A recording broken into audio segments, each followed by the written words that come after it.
د ګلین میکسویل او جوش انګلیس زبردسته په زړه پورې توپخانه استرالیا لومړی بریا ترلاسه کړل.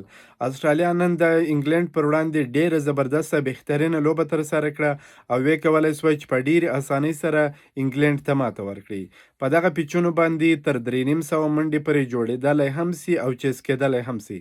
افغان لوبډله چې خپله لومړۍ لوبه د انګلند سره د روانې میاشتې په 26مه نیټه لري او د روانې میاشتې په 28مه نیټه بیا د استرالیا سره لوبې لري، نو په دې هیله چې لوبډله دغه لوبو ته ښه چمتووالی ونیسي. دا چې د استرالیا بیټینګ لین هم ډیر زیات قوي دی، نوي لوبغاړي راغلي دي، نوي هم ډیر زیات خطرناک دي، ګلین میکسویل هم خطرناک دي او ترڅنګ بیا د انګلند توپوهونکي هم ډیر زیات خطرناک دي. نو مطلب دغه لوبو ته ښه چمتووالی پکار دی. افغان لوبډلې خپله لومړۍ لوبه بایللې ده، تیر پر هیر تیر خو هیر سوله. اوس راتلونکي ته پلان پکار دی، سوچ کول پکار دی او چمتووالی نیول پکار دی.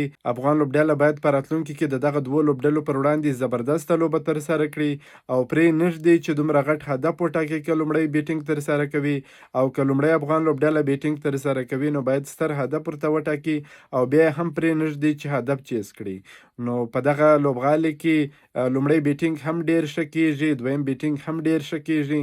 نو ګورو به چې څه کیږي، خو بیا هم افغان لوبډلې ته پکار ده چې ښه چمتووالی دغه لوبو ته ونیسي.